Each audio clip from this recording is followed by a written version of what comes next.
Hi everybody, I'm Chef Mark Springfloat with the Lester E. Kabacoff School of Hotel, Restaurant, and Tourism Administration at the University of New Orleans. Today we're going to make Crawfish Veronica. Why Crawfish Veronica, you ask? Well, it's simple. I don't want to get sued, right? So this may remind you of a certain dish from a certain festival that we're certainly not going to this year, but we're going to whip it up real quick. It takes about 20-30 minutes from start to finish. First thing we want to do is assemble our ingredients, or what we in the professional kitchen refer to as mise en place, which translates to everything in its place. We have whole butter, we have shallot, we have garlic, we have some just a little bit of flour, some fresh cream, some Creole seasoning, some Parmesan cheese, lemon zest, of course Louisiana crawfish tails because I don't use any other kind, some green onion, and some fresh parsley to garnish. Alright, so first up we're going to cut our shallot. As we cut off this end, right, we trim the root end just a little bit.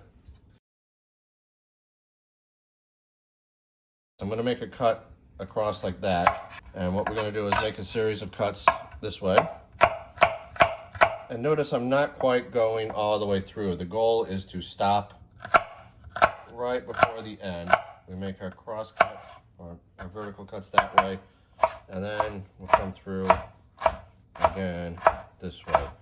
And when you first start at this, you want to just go slow and worry about accuracy. Speed will come with repetition. Next ingredient, our fresh garlic.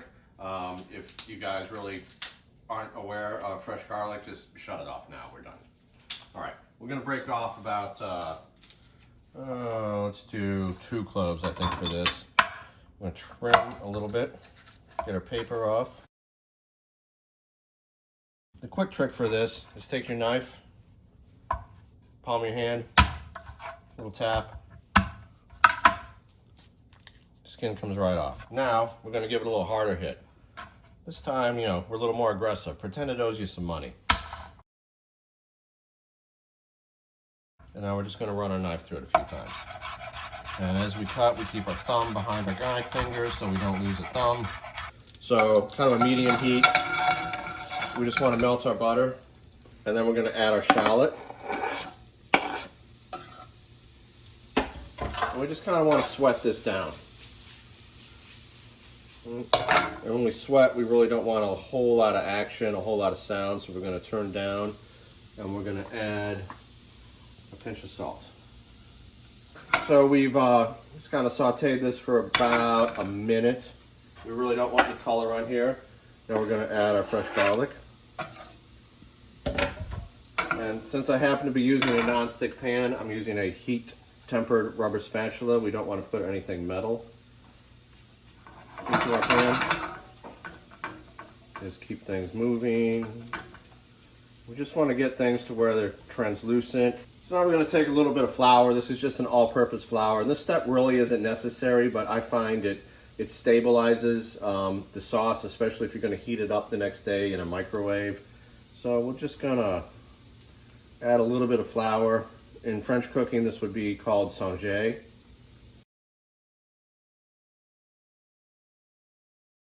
So maybe all day we've put about a tablespoon of flour into this. All right, we just want to cook it a little bit. So now we're going to take our fresh cream, a little bit at a time. At the beginning, we always want to work it in slowly.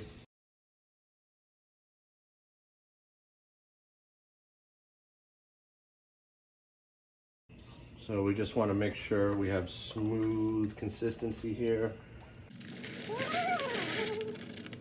I've added my pasta to my salted water. Anytime you add pasta to water, you really want to stir it non-stop until it comes back to a boil.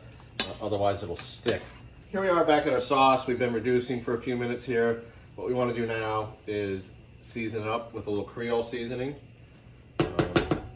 Free plug, I'm using Dornak's Old New Orleans seasoning. It's very similar to what I used to make when I was making Creole seasoning at the restaurant. I like this. It has some bigger pieces of spices. Use what you like, just whatever you use. Be sure it's low in sodium. If it's too much salt, the salt controls your dish. That's probably about 2 tablespoons that went in here. All right, now we're going to turn this down. and we're going to start to finish the sauce. I like to add a little lemon. Lemon adds a lot of brightness, so I'm going to take my microplaner. If you do not have a microplaner, stop right now, Google it, go to Amazon, buy one. You'll thank me later. So we're going to take the zest off the lemon. The zest is just the bright yellow. It's got all the oils and the flavor and the essence of the lemon. So we're going to go on our cutting board. And as soon as we see white, we stop. That's the pith, and that's bitter. All right, that's our zest. Don't worry, we'll be back for you later.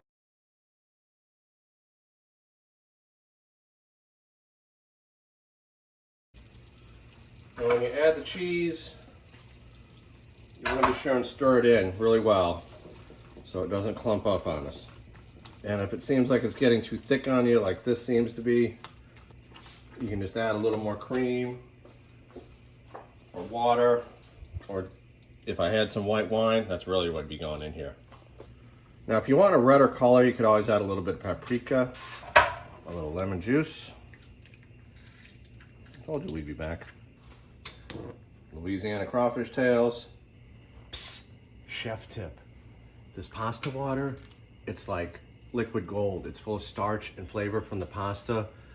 Anytime you do something with pasta, add a little bit to your sauce. All right, here we are. Crawfish Veronica. Can I serve you some?